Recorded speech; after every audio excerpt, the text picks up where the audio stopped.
Walking Dead, The Next World is over, but we are just getting started here on The Walking Dead Live on post-show recaps. And now, here are the two guys who were yelling at their TV all night tonight. Jesus! Rob Cesternino and Josh Wigler. Josh, how are you? I love Jesus. I let Jesus into my heart tonight, and it feels so good. And what we got as a result is some sweet, sweet love making from some other peeps. It seemed like they had Jesus' blessing on that. So I'm dancing. I'm having a good time. Great episode. I had a fun time. You're a Rashone shipper? Listen, Rashone is real. It's not just like an internet thing anymore. It's not just from like the depths of Tumblr. It emerged from the depths of Tumblr onto television. This is a main story on the show now. And we talked about it a little bit in our feedback show this past week. Is Rashone a thing that's happening? I did not think that it would happen this soon. We could talk about, departures from the comics and stuff, but this is a bit of a departure. So it's exciting. I thought that it was a surprising development. There's probably some issues that we can take with some of it. We'll talk about that stuff. But it's a huge headline. It's a big headline. It's the headline of tonight, I think. It's a big night. Rashone is a thing. Felt like Chris Hardwick tipped it off a little bit when he did the setup for who's going to be on The Talking Dead tonight. And he's like, and Michonne is here. And, this is a great episode for Michonne. I'm like, not really. Up until that point, it was fine. It was good. Yeah, he was like, this is a really good Michonne episode tonight. Yeah. She's going to get that toothpaste. She's going to do a happy dance. She's going to have a really good time. It's going to be great. Yeah. Okay. Yeah. So we'll talk about that. We'll talk about a wild night out for Daryl and Rick and a bit of a role reversal for Daryl and Rick from only earlier in season 6. Right. Yeah. Yeah. I mean, we're going to spend a lot of time talking Rashone, I think, but let's not skip over Rarel. That was a big thing tonight. It was a great episode for Rarel. And then, of course, the return of Deanna all here tonight on Brains. All right, hashtag PS Recaps, and then also on our YouTube channel at postshowrecaps.com/YouTube. That's how to get your comments in the show. We'll be taking all your questions later on in this show tonight. And of course, you can subscribe to the audio version of the podcast. Go to postshowrecaps.com/iTunes or search for Post Show Recaps Walking Dead for the Walking Dead only feed, or at postshowrecaps.com/TWD iTunes. All right, Josh. All right, Rob. You're pumped up. Yeah. You're a shipper. Yeah. So what is it that you're most excited about? Well, I feel like it's the culmination of a story that, we talked about this on the feedback show. Like, is Rashone a real thing, or is this just a fan-generated idea? Is this just something that people are really leaning on, like a certain sect of fandom, and they're really latching onto this thing that's never going to happen?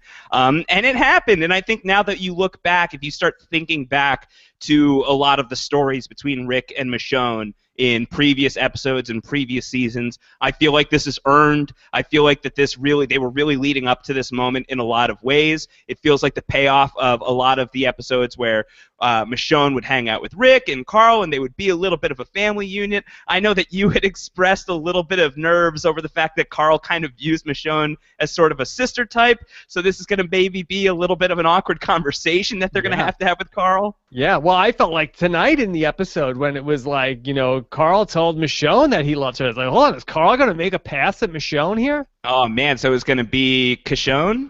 I don't know what that was going to be. It's a great restaurant in New Orleans. Yeah, super awkward. That's what it was going to be. It's going to be uncomfortable. So I think that they're going to have a talk. It's going to be a little weird. It's going to get a little strange, but I think that we're all going to get on board. So it's a huge new development for the show. It's a big momentum shift. These are two of the most important characters on the show by miles. Rick, the main character. Michonne has been, the female lead for a long time now. And this is a big shift for both of these people, the two of them getting together. So it opens up a lot of new story ideas. I do have a nitpick.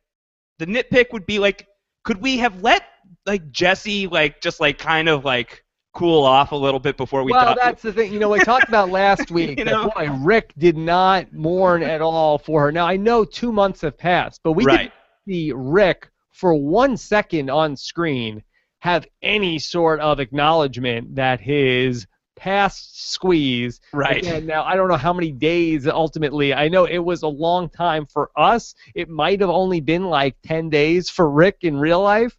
So I don't know exactly how much time passed for those characters, but it would have been nice if for a second we could have seen Rick upset about Jesse. And I get that time has passed. Denai Guerrera said on Talking Dead tonight that about 2 months have passed since the mid-season premiere and tonight's episode, The Next World. I feel like, that's great, and that's enough time to, get over this thing, especially if it was kind of just a fling with Jesse. But, give us an episode or 2 episodes or 3 episodes to just, let the Jesse story lie for a bit. I'm not over the Jets season, and that was ended 2 months ago, It's not that long of a time. So I feel like we could have given this a little bit of breathing room before we dove into this. That's really my only complaint, is I feel like it happens a little fast. It happens a little fast at Rick and Michonne. I know it was a slow boiling storyline that we finally are paying off, but in terms of having just lost a major character in Jesse in a very traumatic way in the mid-season premiere, in a way that was very, very memorable, you'd like to think that we would have let that moment soak in for a little while before we had Rick pairing off with somebody else again. So that's really my only big complaint about it. Josh, in your mind, was this the first time that Rick and Michonne hooked up? Did they hook up at all during the 2-month hiatus where it seemed like they were pretty comfy cozy at the start of the episode? I don't know. I was wondering that, when she's just hanging around in the bathrobe and brushing her teeth, and the two of them seem very close, and they have this kind of awesome high five that it could just be a platonic high five, or it could be one of those awesome marital high fives. Those are always fun. It could have gone either way on that. Marital high fives. Do you not have those in your house? No. Oh, they're great. You should look into them. Marital high fives or what's up. So it could have been it could have been some sort of thing like that. It could have been a fun little, playful thing between an established couple, but I got the sense that this was a new thing for the two of them in this episode. That this was a first-time deal. I feel like they wouldn't deny Guerrera us. I feel like they wouldn't, prevent us from seeing them come together. So I think that was the moment. Well, yeah, I guess they did restrict that part. Thankfully, this is a family show.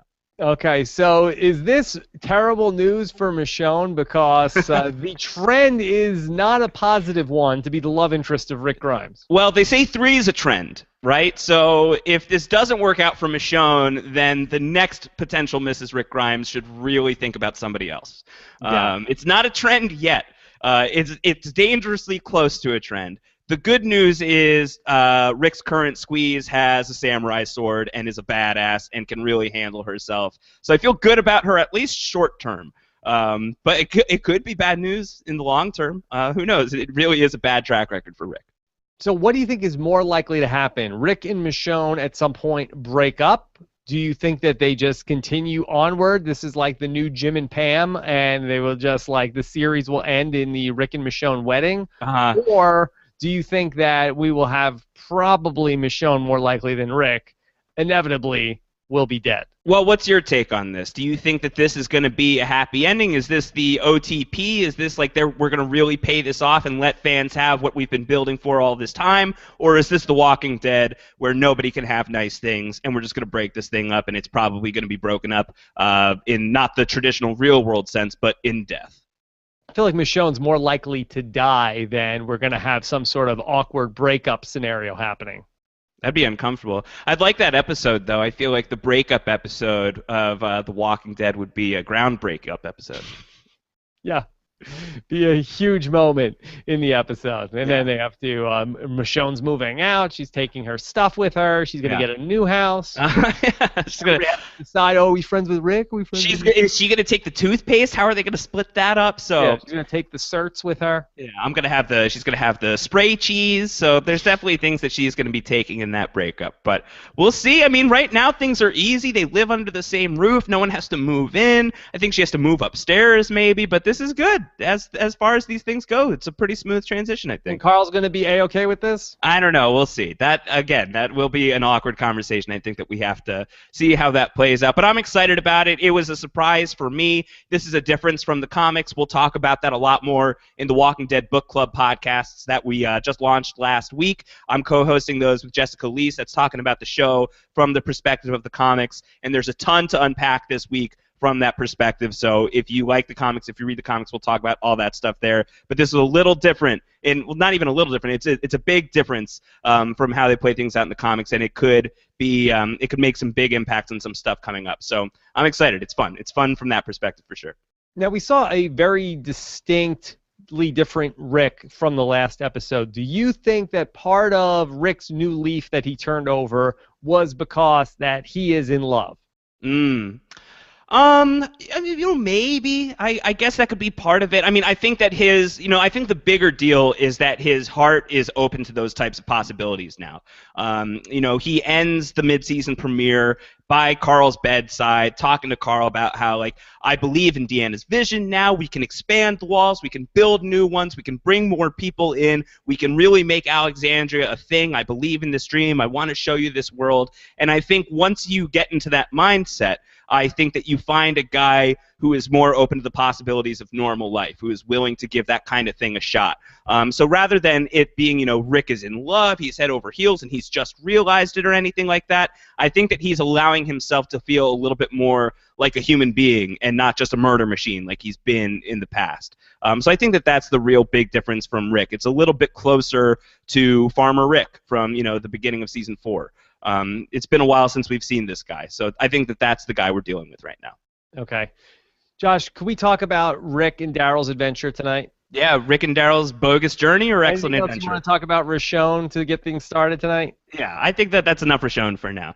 But what do you think? Was this Rick and Daryl's excellent adventure or bogus journey? Were you in on this? It was a bogus journey. I have to say that I feel like from the moment Jesus playing the role of the Grim Reaper? Yes, they got Melvin, I think, tonight, because I felt like that. And Sorghum is replacing Station? Yes. Sorghum!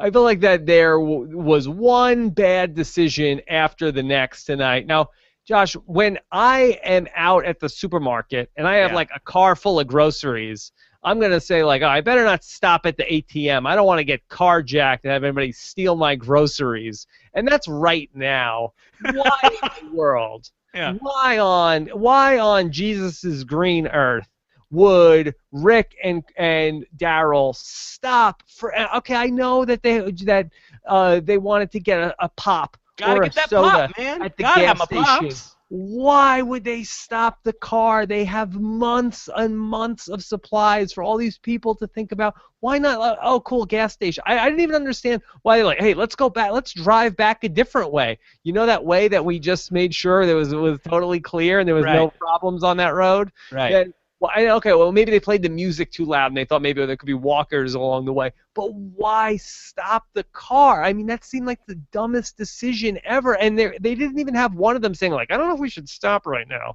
They were both like, okay, well, sure, let's stop. Let's go to the gas station. Oh, look, vending machine. Let's crack this open. And Daryl was like, look, man, there's Kit Kats in there. There's Orange Crush. We can just shotgun that stuff, and it's going to be the best time ever. And Rick was like, my heart is open to it. I'm open to possibilities. It's a new me right now. I'm feeling the pops. Let's go pull over and let's grab a pops. Rick's hunter mentality is definitely the better survival mentality as we've seen in the past. And when he's a farmer, he makes dopey decisions. So you can credit this one to Farmer Rick kind of goofing up. I had the same reaction though, Rob. I definitely felt like, come on. The priority is get your truck back to Alexandria. You've got a ton of stuff. Just make sure that's in one piece. And this was not Monday morning quarterback. This was not like, in hindsight, they probably shouldn't have stopped. This is like, at the moment they stop, it's like, why are they doing this? This is a terrible idea. Something bad is going to happen to them. And neither one of them seemed to think, they're told, well, law of averages, eventually, I know something bad happens to us on every single episode. Maybe this week it'll be okay.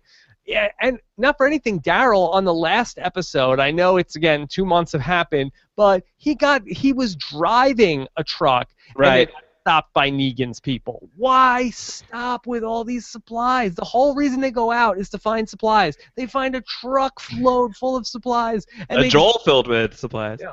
Let's stop and get chips. Yeah. Let's stop for some chips. I mean, chips are good. They could have had, they don't even know, they could have had a crate of chips in the back of the truck. When the chips are down, you're craving chips. What do you want? What do you want, Rob? Okay, so then we have the emergence of Jesus. Yes. Who is a... Wait, do we call him Jesus, or are we not his friend yet? Should we call him Paul? I don't know. That's up to you. You tell me what to call him. Well, I don't know. Like, do we like this guy? If we like this guy, I think that we consider ourselves friendly with him, and then we can call him Jesus. But if not, I think that it would be disrespectful to call him by his nickname. He seems like an intriguing new character. I have no issues with this guy, only with Rick and Daryl's treatment of this character.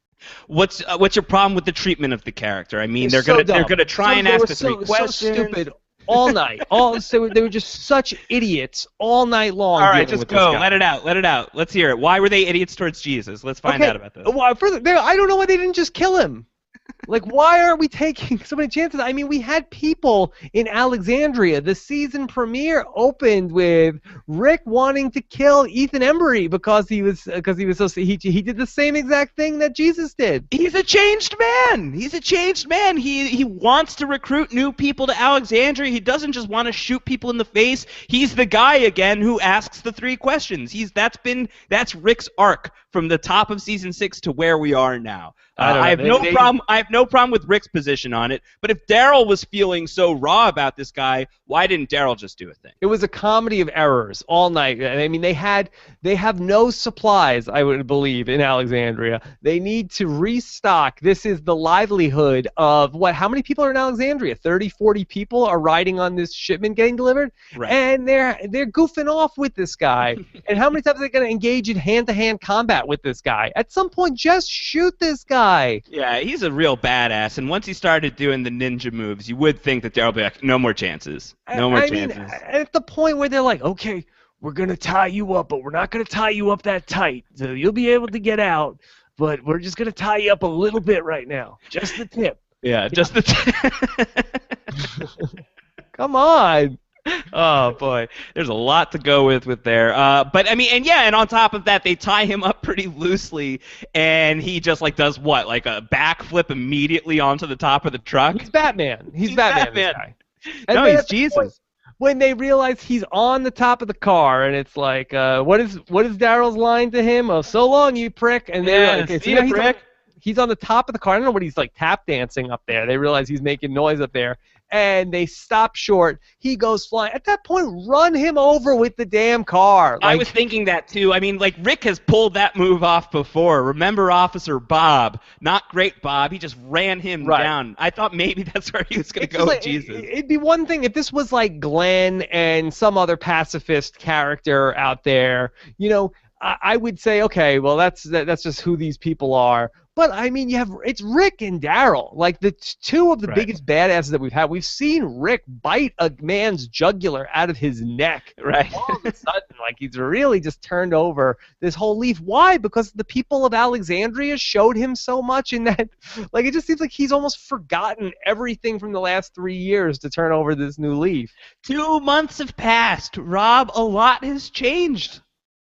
So much. If what could have happened to you if I didn't talk to you in 2 months? I'm like, oh my god, I don't even. Josh is like a completely different. How many times could the pendulum swing back and forth this much for Rick? Yeah, I mean the cores would not change. The core values wouldn't change. I'd still like Survivor. I'd still like pizza. I would still be a big fan of Lost, and I wouldn't. I'm one of those people. I'm not apologizing for the ending, but I still like the show. None of that would change over the last 2 months. I'd basically still be the same dude. I wouldn't have really lost any weight. I'd probably put some on. So it was, and then the final decision of this guy he shot the walker and not you, even though he carjacked us on 2 separate occasions. Bring him back, come on, bring him back. Yeah, man. Bring him back. Let's bring him back. Let's see what he knows. He's unconscious. We can tie him up. We can throw him into a room. He seems like a bit of a badass. So since we have control over the situation, let's at least find out what his deal is. I mean, good on Rick for being like, you know what, that guy has a trimmed beard and clean hair, which means he's not just out here on his own. He's not just alone. He's got another deal. Let's find out more about this guy. So Rick wants to know what's up with Jesus. He wants to follow Jesus and figure out what Jesus, his whole deal is. He's curious. So, of course, he wants to, chase him down. He wants to tie him up. He wants to do all these things. He wants to learn more. Yeah. I don't know, Josh. And then after that, he escaped in 3 seconds like Houdini when they tied him up the first time. Okay, now we'll tie him up again in here. And again, lock the door. Can't believe he escaped again. They locked the door. They locked the door. They don't think he's going to be like a master lockpicker like Jill Valentine or anything and like that. And a peeping Tom, no less. A peeping Eugene. Real perv. Yeah. This makes Eugene look great, by the way, because at least Eugene had the decency to not like interrupt and be like really verbal and present about it. Jesus was just there. And he's just like, hey, psst, Rick, you done? Can we talk now? Right. Yeah. And so again, it's just annoying that there's so many things that we have characters that we know are not dumb people doing so many dumb things. So dumb. Oh man, I'm amused. I thought it was very fun. I loved all of it. I enjoyed the what you would call poor decisions. I enjoyed them all. I thought that they were really fun. I thought it produced a really fun episode, and I'm greatly amused by your frustration with it. Yeah. If anything, Rick and Daryl should have smoked a joint on the way out, and it's like, okay, then you can say like, oh, okay, well those guys were high AF. Yeah. So that's why they made all those bad decisions in this episode. Like there was no reason why they made so many poor choices. For this. They made these choices for this moment right now that's happening currently. Yeah, I guess so. Can we wait before we move on from Jesus? Can we talk about implications of Jesus? Where do you think this story is going? This is a thing that's happening on the show right now. Where do you think we're moving from here? Well, it seems like that Jesus has his own flock of apostles, no? Tyson Apostles? Yeah. Seems like he's got his own peeps. And is that where all the different Tyson Apostles come from? Like Jesus is hanging out with future Tyson Apostle? Sure. And so I think that he's going to try to bring everybody to his people. And I don't know if they are either on the same side. It seems like that all roads lead to Negan here in Season 6. So are these guys allies against Negan? Are they Negan adjacent? Right. Oh, Negan adjacent. I like that. Yeah. What do you think Father Gabriel's going to do when he sees him? He's like, oh my God, it's Jesus!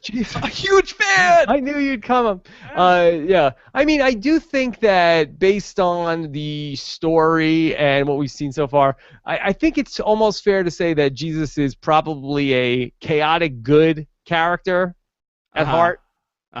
That's your guess. That's your hunch. That'd be my guess. I mean, the moral alignment, on the grid of 9, you would put him at chaotic good. Chaotic good, yeah, might be my sense. That he says he steals the truck, but he's like, hey, sorry, right. Like he kills a walker, not Daryl. He doesn't pull a gun on Rick and Daryl. So I think that and again, he walked in in the morning after Rick and Michonne were sort of you could say it, bumping uglies, doing the thing. Right, the morning after. Right. So I think that he seems like he's not a bad guy, but he does seem like he was trying to get his hands on that stuff. How do you feel about Jesus on the moral alignment chart? Do you feel chaotic good? Are you feeling like lawful evil about him? Are you a true neutral? What's my feeling about him? Yeah. I think I'm neutral on him. I don't dislike him. I'm more annoyed with Daryl and Rick for making such poor decisions tonight. Chaotic evil. He so easily could have gotten back with all the stuff. And why don't they?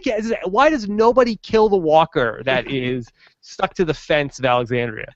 I was wondering that too. It's like, I really thought that what we were going to see was I thought Eugene was going to walk up to that thing in the background and just stab it in the head, and it was going to be the new Eugene, and that's what Eugene does. But no. Eugene's just like, get out of here. I'm locking the gate. We're just leaving that guy there. Yeah, nobody can do that? Nobody can go and throw that out? No, no one cares. No one's taking out the trash right now. They need to get a job chart going on. That's what they got to do. I think 2 months. 2 months have gone by since the herd. Yeah, they've had time. They've had time to put that together. Can we talk about the other tremendous headline of the episode, which was the return of Deanna? I'm back. I'm back. Yeah, so, all right, so Spencer was off on some quest to go. He thought he saw his mom out in the jungle or in the forest. Josh, explain to me the logistics of, okay, Deanna is holed up in Jesse's house, right? Right, yep. Okay, and she's up in one of the upstairs bedrooms. Correct. I'm pretty sure we established that the walkers don't do stairs. Yeah, they don't really do stairs well. Okay.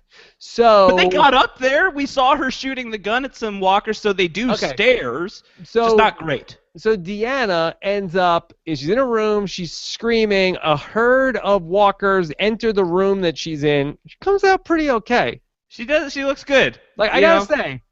Yeah. Zombie Deanna and regular Deanna, I didn't feel like there was a huge gap. She looks pretty similar to how she looked when last we saw her. Like the big sort of, weird, goofy scream face that she made towards the walkers. That's pretty much like the same skin tone, like sort of the same look that she had going on before. So yeah, zombification is a bad look on a lot of people. It was fine on Deanna. Thanks for noticing, Josh. Thanks. I stay out of the sun. That's the key. I powder my skin. I have a great diet of wheat and barley. And grains. Grains.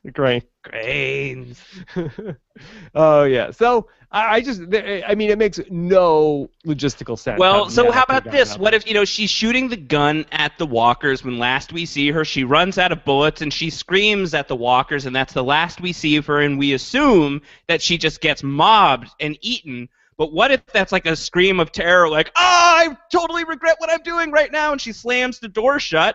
And then she just dies of the natural walker bite causes, and then. And how did she get out of the room? She dove out the window. She just shambled through the window. Yeah, she dove through the window and was like, "I'm getting out of here." Because why didn't she get killed in the whole when all the townspeople killed all the walkers in Alexandria? These are great questions. How'd she escape that? These are great questions. I have no great answers for this. That's fine. It's fine, forgivable, totally allowable because it meant not the even very in the top 5 of things I'm annoyed about. Not top 5, baby. It was the return of Deanna, and that was really fun. It was good. Yeah. We're back, baby. All right, so I actually thought that Spencer and Michonne might have had a romantic moment tonight. You were feeling that. You were shipping Spichonne. Yeah, I thought that maybe that was going to be something that was going on. But Spencer, he just wanted to, say goodbye to his mom. But then we had so another relationship, Carl and Enid. Yeah. Enid is back, and boy, this is another problematic relationship, no? Well, she doesn't seem to be having such a great time. She's like, why are we out here? Why are we continuing to sneak out of Alexandria? This isn't great. You only have one eye. Your field of vision isn't fantastic. I don't feel safe. You're reading Robert Kirkman comics. You don't seem focused. And I feel like Enid feels uncomfortable, and Carl is obviously going through a little bit of a thing. It's probably not a healthy relationship right now. Yeah, are they drifting apart? I don't know. Enid and Carl? Maybe. I think it seems like Carl is kind of drifting apart just, sort of generally. He seems very bummed out. He seems very, very down on himself. I think that the whole losing an eye thing is probably upsetting for him. You think it's the thing for Enid? You think that she doesn't like a guy with one eye? You think that that's what it is? You think that she's like, ugh. She might be. You're a good guy, Carl, but what's her other option though? Ron Douche is gone. Ron Douche is gone. Doesn't seem like there's a very open field out there. I don't know. I mean, look, if she could have gotten past the cowboy hat, I feel like she's got to be in on the eye patch. That feels like that can't be much worse. Yeah. No, I didn't really understand. I felt like that Enid's whole thing was that she likes to go and hang out in the woods by herself, and now all of a sudden she's out on that. I don't know, maybe it was the comics that was sort of okay, this is too nerdy for me. She's like, I liked Astounding Wolfman. I'm not so in on Invincible. I don't know. I think Enid's an interesting case right now where, there's a great scene early in the episode where Maggie's like, Enid, what's up? You helped out Glenn. You helped me out. We haven't really been hanging out very much. What's the deal? Let's talk. Let's be cool. Let's be friends. And Enid is kind of just like, yeah, I'm sort of in my own thing right now. I'm just, kind of feeling things out. It's hard to pin where Enid is at. She seemed to have this moment in the mid-season premiere where she really was receptive to what Glenn was saying of carry the people you lost with you, have them fuel you, have them make you stronger going forward. And she really rose up to the occasion in the mid-season premiere, and since then she's kind of just become very sad and sullen all of a sudden. So I don't know what that arc is. I don't know where that's going, but Enid definitely seems to be in a little bit of a funk right now. She's so angsty. Very angsty. She's a teen, That happens. Can you explain to me the mechanics of what Carl did, where Carl spots that it's Deanna and then he doesn't want to kill her, but then he realizes that that Spencer and Michonne are also in the woods, and he sort of leads Deanna to where they are, but then he sort of like ducks out of the picture? I think that he was probably just trying to like lead her deeper into the woods, away from Alexandria, away from him, away from Enid, and just trying to, kind of move away from this and keep her in a place where he's not going to have to put her down. He wants somebody else to do it, but also where, he's going to be able to safely get away. I don't know what the ultimate plan was, but I mean, he tells Michonne, like, I was not going to kill her. It's not my place to do it. So he definitely wasn't thinking that. What do you think of this line where that Michonne is talking to Carl about this, and he says that he wasn't going to kill her. He couldn't have killed her. It should be someone who loves her. I'd do it for you. And now, again, this is the same Carl who killed his own mom because he wanted to take her out of her pain. Is this foreshadowing? I mean, could we see that Carl having to kill zombie Michonne or vice versa? I think that my interpretation of it, especially in light of the ending of the episode where Michonne is solidified, where that's a thing that happens, was more that it was acknowledgement that Michonne is family. It's acknowledgement that Michonne really does fit in with the Grimes family, and that is a huge step for someone like Michonne, who, when we first met her, was completely shut off to everybody in the world except for Andrea, of all people. That was really it. Didn't trust anybody. And now she's come to a place where she has a home worth fighting for in Alexandria, and she has a family worth fighting for in the Grimes. And I took it from Carl not to be like foreshadowing that I would kill you and I will kill you at some episode in the future. I don't think that it means anything like that. I think that it's more, if anything, it is a callback to the fact that he was willing to do that to his own mom, and he's maybe looking at her in a similar way. You can call it a sibling thing. Maybe there's something maternal there. So I think it was more just an expression of how he views Michonne and where she is in his inner circle. Josh, did it annoy you, going back to Michonne, that they had the package of lifesavers and not one lifesaver was consumed before MO time? Yeah, that would have been like the great Victor Pulak Wet Hot American Summer move of just like sticking the gum in the mouth and then going for it. Yeah, you could have freshened up a little bit maybe. It had been a long day for Rick. I'm sure that he had really bad breath by the end of the day. Yeah. It's as Michonne said, so you had a day. Yeah. You had a day, yeah. You better believe it. Yeah, Rob knows. Rob knows all about that day. The terrible, horrible, no good, very bad day. No good day. All right. Anything else you want to jump into before we start taking some of these questions? No, let's do it. Let's get into it. Okay. All right. So, of course, don't forget the Walking Dead feedback show is going to be coming up later on this week. We're going to get your voicemails and your emails in. And then, of course, Josh and Jess will be talking about the comic book, graphic novel implications on Walking Dead Book Club. Okay. Josh, why don't you start us off with our Philly? My man, our Philly. Our Philly says, so when Rick and Daryl were running down the truck, was I the only nerd to get Aragorn, Legolas, and Gimli vibes? Heroic cardio. Oh, man. Were they taking the Sorghum to Isengard? Is that what was going on here? Can I just say, though, that was a little bit super convenient that a guy drives off in a truck, Rick and Daryl run him down on foot, and, thank goodness the truck happened to break down where they could catch up to him. Like, that was a little bit... Well, I mean, the truck had been inactive for a while. It's kind of a miracle that the truck was able to run in the first place. It's more likely that it broke down. But it wasn't an issue with the truck running. Like, I would almost buy that more than they got a flat tire. Right. It was destiny. I had no problem with it. I liked it. I liked the visual of Rick and Daryl running it down. I thought it was good. This is from Inessa Sarah. Who do you think Jesus' homeboys are? He was taking that truck back to somewhere. So yeah, so what's your money on? You said he could be Negan adjacent. You said that he could be a friend of Negan. He could be an enemy of Negan's. What's your read or Josh on Jesus? Where do you think that he ultimately is connected to? I think he's no friend of Negan. Because I think a friend of Negan would say, okay, I'm afraid I'm going to have to take I'm taking the truck to Negan. Screw you guys. They're going to kill you now. Right. Yeah. He never pulled a weapon on them. Negan's guys, I think, are heavily armed. So I think that he is probably more of a good guy. Right, a little bit more of a good guy. Okay, well, we'll see. Jury's out. I mean, if anything, he is a pervy good guy, based on the end of that episode. This is a question from our good pal Cabin Douche, who says, will Father Gabriel praising Jesus cause confusion now? I will say that if we don't get a scene between Father Gabriel and Jesus in like the next episode or two, I will be disappointed. And this is the first time, I think, ever that I've really wanted a Father Gabriel scene. I feel like these two have to meet, and it has to happen, like, next week. You have to. You have to have it. We need it, and maybe Father Gabriel is going to be mad that there's a Jesus. Maybe he'll be happy that there's a Jesus. Who knows? It's going to be confirmation that everything that he believes in is worthwhile. Perform a sacrament? Yeah, I think so. This is from Tom DePlank. Tom says, Deanna wasn't going to rest until they found some sorghum to add to the barley and the rye. All right. Sorghum. Yeah. Come on. Yeah, I really did. I would have loved. I was hopeful that we would see Deanna again, but I really didn't expect that was actually going to happen. That was no, a real did not think that was coming. Yeah. Let me ask you a question. So, yeah.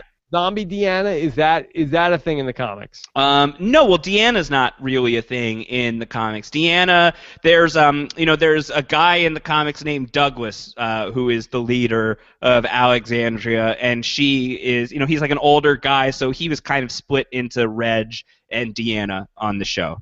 But there's no like zombie Douglas or anything like that. Okay. So no, it was a fun surprise just for the show. I really enjoyed that. I will say when Carl and Enid ran into a walker in the woods and they weren't showing that walker's face, I really thought that it was going to be Ron Douche. I thought that we were going to see Ron Douche there, and I thought that was going to make more sense. I thought that was going to be a big, heavy moment between Enid and Carl and zombie Ron Douche. That did not happen. So yeah, I don't know. Wouldn't have been any more awkward than when it was real Ron Douche. Yeah. And well, it would have been a little more awkward because, I guess that's not true. I mean, regular Ron Douche wanted to kill Carl. Yeah. And zombie Ron Douche would want to do the same. And then Jesus, he is a comic book character, correct? Jesus is a comic book character, correct. Okay. All right. Let's take this question from Emily, who says, what did you think of Jesus' impressive escape acts and fighting skills in tonight's episode? Yeah, I mean, listen, outside of the fact that you do not want to give this storyline a marital high five, Rob, I think that you have to applaud Jesus' agility, his acrobatics, his fighting skills. Whether he's a good guy or a bad guy, I think that this is something that could come in handy in the future for some side or another. And I thought it was really cool to kind of see him do his thing, because definitely in the comics he's got a little bit of a ninja thing going on. Okay. Yeah, I just felt like that there was a couple opportunities where Rick and Daryl decide, like, even though they pull a gun on anybody they see, there's a couple times they say, let's wrestle this guy. Yeah. This guy seems like he's pretty good at karate. Let's wrestle him. Come on. Let's engage Jesus. him Let's in hand-to-hand combat. Yeah, hand-to-hand combat. Get in here, Jesus. Come on. Step into the octagon with me. You don't even have a gun? I don't have a gun either. Fine. Yeah. Cabin Douche wants to know if sorghum is sorghum what walkers get after eating too many brains? Sorghums. Oh, that's funny. Boy, that's a reach, Cabin Douche. Wah, wah, wah, wah. It's a reach. That's probably better than 90% of our jokes. Oh, easily 95. Yeah. What do you got from Inessa? Inessa says, "What's a more terrible idea, bringing Jesus into their camp or Morgan keeping that wolf in the basement?" I think that Morgan keeping the wolf in the basement is easily the worst idea. I think that, at worst, so far, Jesus has proven himself to be a thief and a really good kung fu master and, somebody who's a little bit of a smooth talker. But he had the opportunity to shoot Daryl Dixon right in the face, and he didn't do it. He's definitely causing trouble, but he's not killing humans as far as we've observed. Whereas the wolf was the lone survivor of the major wolf attack on Alexandria, had proven multiple times, not just in that moment, but to Morgan in the season 5 finale, his willingness to murder and kill and take everything you have, like the way that Ron devours bacon. So I feel like locking the wolf away was easily the worst choice. I feel like it's not close. why didn't they put Jesus in the cell that they used when they first had, like, wasn't Morgan in a cell in the beginning of season 6 when he first showed up? Yeah, I feel like it looked like the same place. Don't we have a brig in Alexandria? Why now? Like, did it not look like the same place? It didn't look like the same place where they've been holding up the walker, or not the walker, the wolf. I kind of thought it did. I guess I'd have to go back and look. Go back and look. I don't know. Yeah. Well, apparently they let this guy out.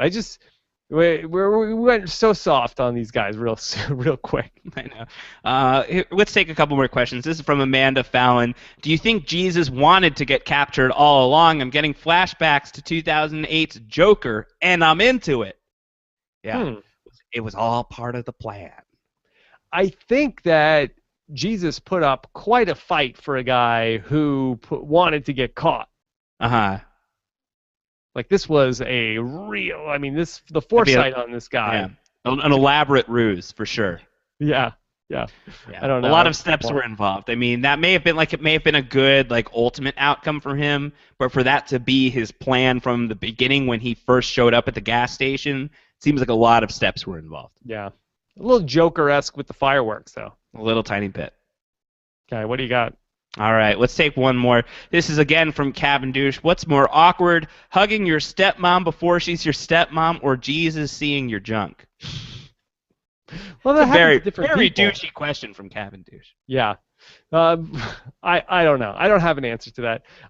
What did you think of, though? Was that hot and heavy? Was that scene at the end? Is that the most racy we've ever seen on The Walking Dead? I don't know. Is that the sexiest scene? I mean, I'm just thinking off the top of my head.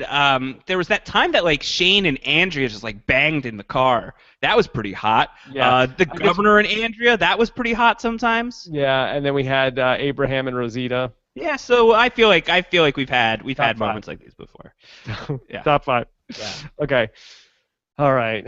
Should we do one more question? All right.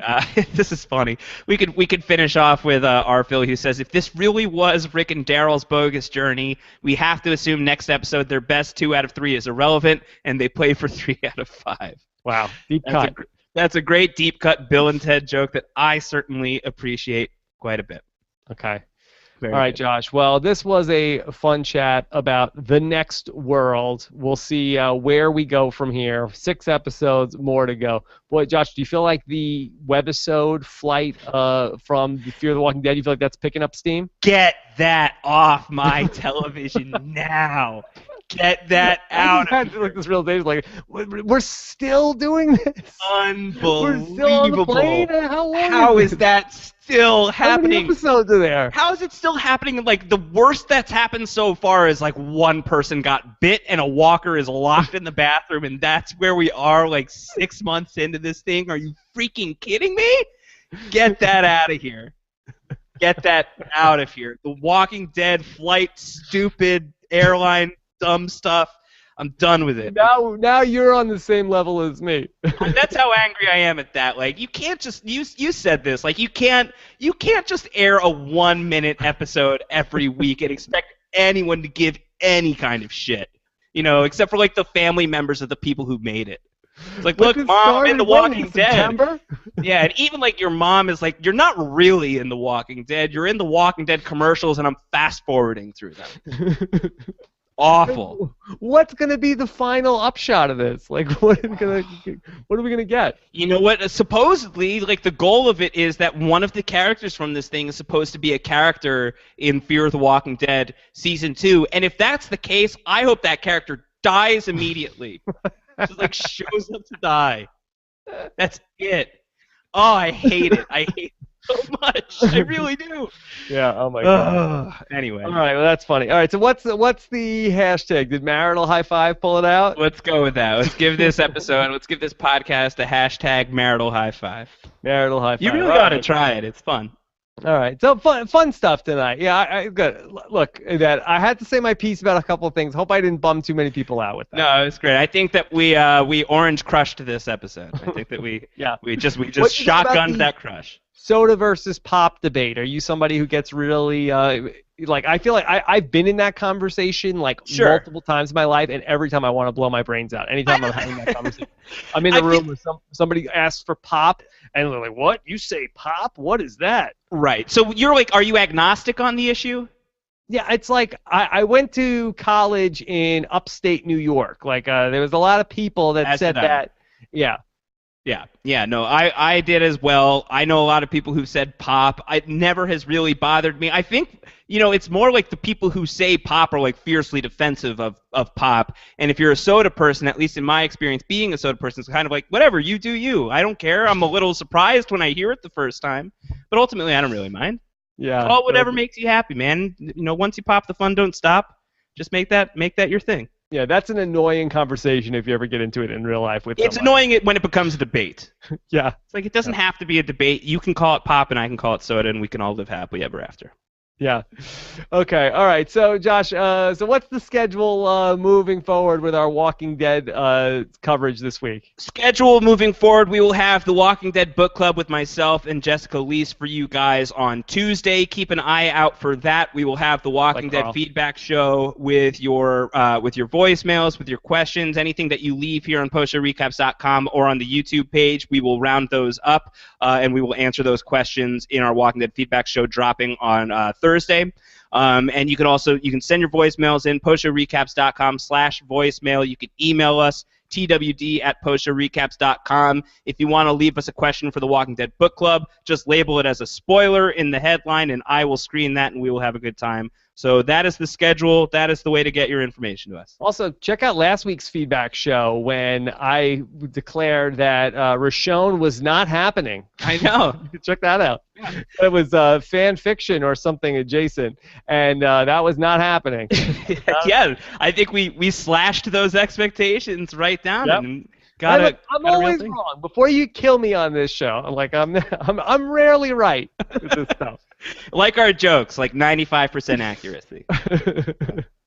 Okay, of course, also Antonio Mazzaro and I will be back for Better Call Saul Season 2, Episode 2 podcasting. That'll be up on Tuesday morning. And then this past weekend, we did a great episode on Most Shows Recapped where we covered 11/22/63, which is now on Hulu with our buddy Jessica Leese. So you can check that out also on post-show recaps. Josh, anything else? No, that's it, man. Very fun stuff tonight. Fun stuff. Have a great week, everybody. Don't forget to eat your sorghum. Your sorghum and your grains. Okay. Take care, everybody. Bye. You're right.